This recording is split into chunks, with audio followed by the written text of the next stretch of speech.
Dubai is apparently one of the fastest growing cities in the world. Back in the year 1991, Dubai just had one tall building and it was at the edge of the desert, and now there are hundreds of high rises in Dubai. Dubai is one of the 7 emirates that make up the country known as United Arab Emirates, or the UAE.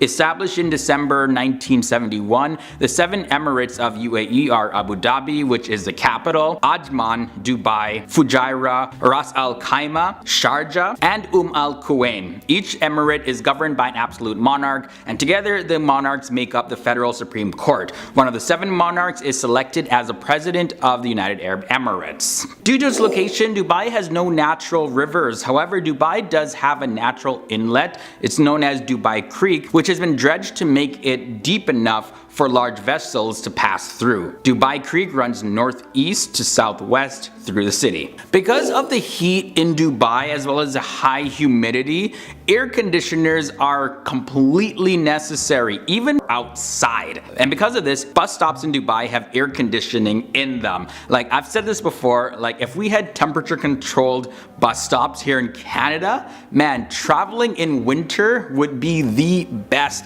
thing. But sometimes our bus stops don't even have bus sheds, so you're just standing out there in the cold. We can learn something from Dubai. Another thing to know about Dubai is that it has no address system, nor zip or postal codes, no area codes, no postal system. Or at least it's not as developed as in other cities. For a package to be sent properly, a lot of times the sender would have to leave specific directions and instructions just so that the package could get there. And of course this makes delivery challenging. So instead of like just putting your address and then your package shows up, you gotta say like, hey, I live in this second house on this street. You gotta go past the mosque. Once you get to the mosque, make a left turn and then you'll see my house. There is a growing app though that is pretty much a state-of-the-art postal system, and the app is called Makani. So this app is used for providing official geographic address system that's used in Dubai and other places. After the global financial crisis in the year 2008, many exotic cars are actually abandoned all over the city of Dubai as well as its airport.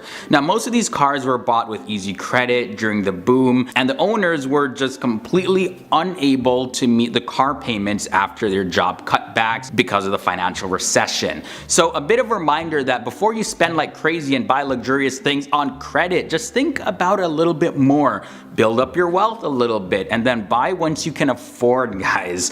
I love luxury, don't get me wrong, but anything can happen, especially in this market. So it's best to just set yourself up to win financially. There's also more than 3,000 taxis that are operated in Dubai, making an average of 192,000 daily trips, carrying about 385,000 passengers. All Dubai taxi services are licensed by the RTA, which is the Road and Transit Authority, and they can easily be spotted because of their cream colored bodies and their different colored roofs. One interesting thing is that the Dubai Taxi Corporation also has a ladies taxi service with pink roofs, and this is just exclusively for women, and they have only female drivers, so I guess it makes women feel a lot more safe when they're traveling around the city. The world's highest tennis court is also in Dubai, and it's on top of the Burj Al Arab. Now this tennis court sometimes serves as a helipad, but when you're playing tennis up there, you gotta bring some extra tennis balls, because like what if the ball drops? Like I ain't going all the way down to the ground floor to go get a ball to keep playing tennis. No, I ain't doing that. It's not only meaning to the terms balls dropping. Just saying. Okay, time to get serious again. But it gives you an amazing view of the city, so I guess that makes up for it. 40% of physical gold traded in 2013 actually happened in Dubai. This physical gold valued at $70 billion and it weighed a total of 2,250 tons. That's equivalent to 2,250,000 kilograms. Altogether, the weight is more than the combined weight of 354 male African elephants. There are also hundreds of mosques in Dubai, and the call to prayer, or the azan, can be heard throughout the city, which is very convenient for Muslim visitors. Hotel rooms also have arrows pointing towards the direction of the city of Mecca.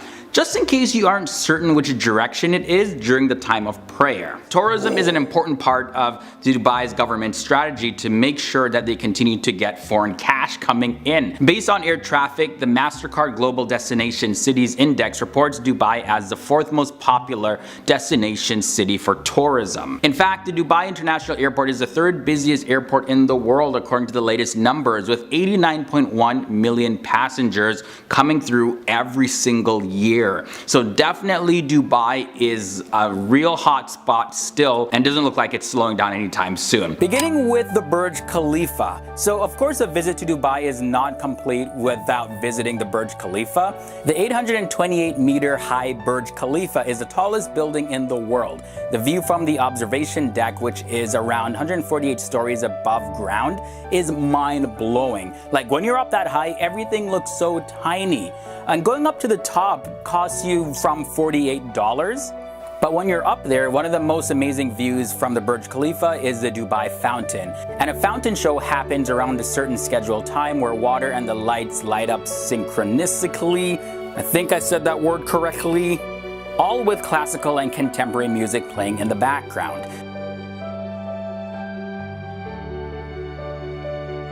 Continuing now to the biggest mall in the whole entire world.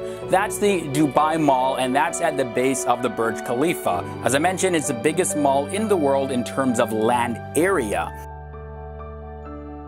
It has over 1,200 stores that offer some of the best brands that you can think of.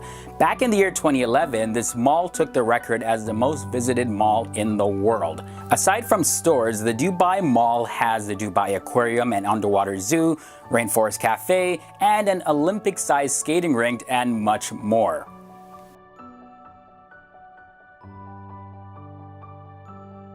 Now look at this. This is a massive man-made group of islands. One of the most amazing projects done in Dubai is this massive artificial group of islands called the Palm Jumeirah. The Palm Jumeirah has several luxurious hotels and resorts. The Atlantis Hotel is particularly a huge tourist attraction. There's even Hollywood celebrities who own properties in the Palm Jumeirah. The best view from the Palm Jumeirah is from above. Just take a look at this. It looks like an alien planet from the future, if that makes any sense.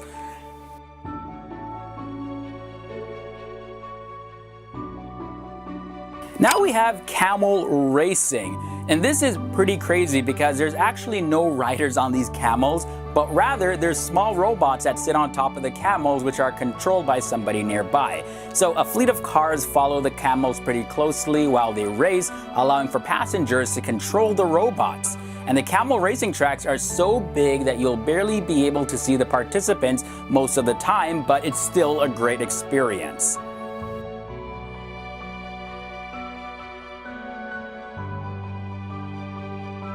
Now, continuing on now, there aren't many locals in Dubai. This takes a while to sink in for most first-time visitors because the fact that there don't seem to be a lot of local Emiratis around at all. That's due to a few factors, mostly though that only 11% of Dubai's population are actually Emirati. Most of Dubai's population is made up of immigrants, which are mostly South Asian. Emiratis for the most part are pretty well off financially, and that's pretty much what we know, but visitors who want to learn a little bit more about the local culture should probably call the Sheikh Mohammed Center for Cultural Understanding if they want to get a little bit more information. Because you'll pretty much just be meeting people from different countries. Alright, so let's talk about the traffic jams filled with luxury cars. Dubai, like any other of the big cities in the world, has its fair share of traffic jams. But on the upside, when you get stuck in traffic in Dubai, you actually get to treat your eyes on a huge variety of luxurious cars lined up on the road. Think of it like a runway fashion show with luxurious cars instead. One time there was actually an incident where a certain traffic jam in Dubai broke the record for having the most number of Ferrari cars in one place. Yeah, only in Dubai. Now, this one is pretty cool, drone taxis. Dubai's Road and Transportation Authority announced that it tested autonomous drones capable of carrying passengers in the air to avoid all these traffic jams. The electrically powered driverless drones named EHang 184 are small enough to fit into a car parking space when folded up.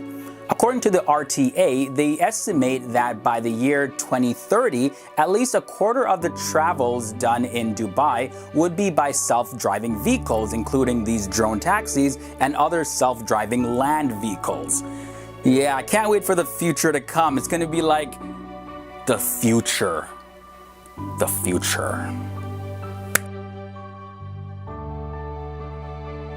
So we know Dubai is filled with epic cars, but how about epic police cars?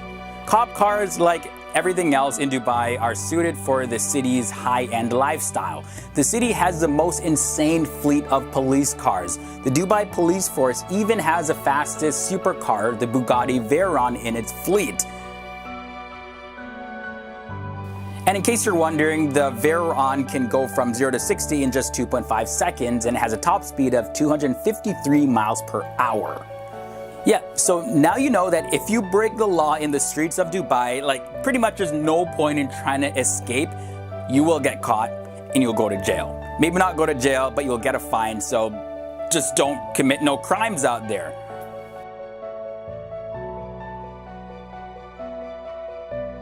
So we're coming closer to the end of this episode, but I want to introduce air-conditioned bus stops.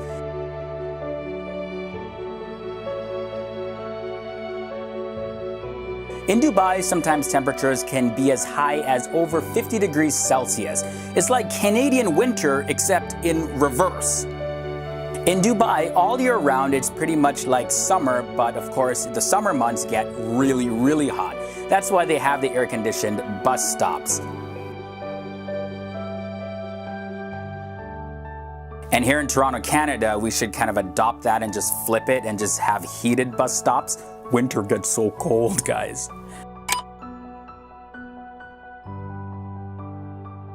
And finally, let's look at the exotic pets. Of course, exotic pets are everywhere. However, with Dubai being Dubai, they take having exotic pets to the next level. Some of the exotic pets include cheetahs, tigers, and lions. In fact, these pets have become a status symbol for the rich people in Dubai.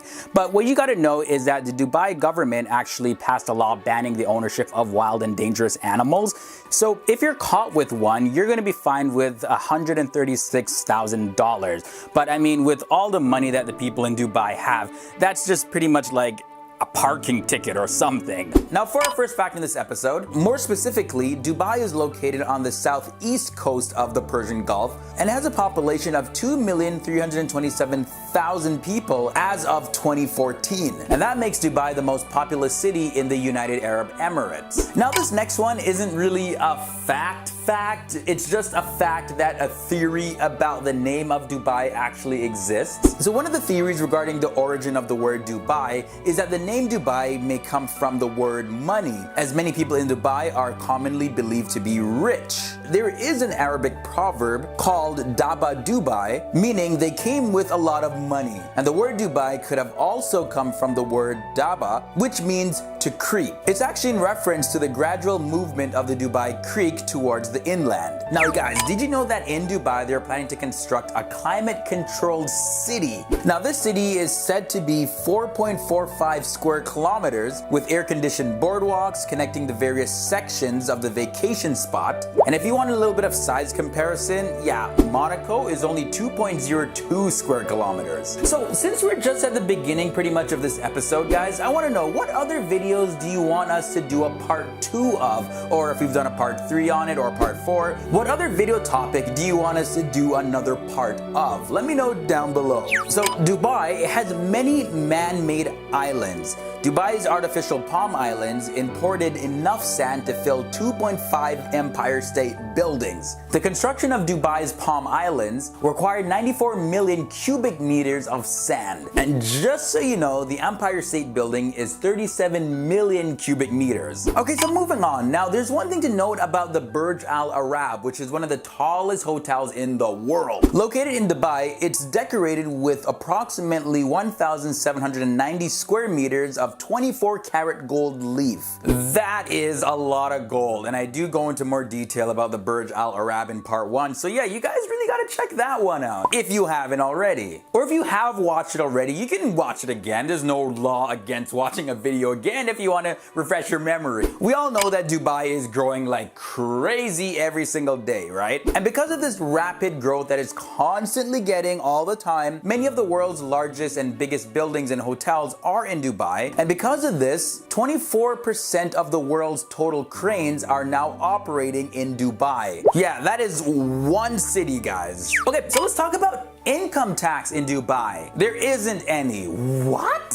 Yeah, I know, this one blew my mind too. The residents of Dubai don't need to pay personal income tax at all. So for this reason, you can earn a lot of money, you can save a lot of money, and I guess you can just spend more money. Now let me get into a little bit more of some of the world records that Dubai holds. The largest gold chain in the world is in Dubai. It was made during the Dubai Shopping Festival in 1999, and the length of the chain was 4.2 kilometers. As well as the Dubai Metro Red Line, which is 51.2 kilometers long, or 32.37 miles, as well as Dubai Metro's second line, the Green Line, is 22.5 kilometers long, or roughly 13.98 miles. Until 2016, the Dubai Metro had the world record for being the longest fully automated metro network. However, it's recently been surpassed by the Vancouver SkyTrain in Canada. So sorry Dubai, Vancouver City holds a record now. Now this next fact is amazing. I know it's gonna boost up the value of Dubai like 50 million times. In Dubai, they're actually making their own entertainment complex. It is called Dubailand.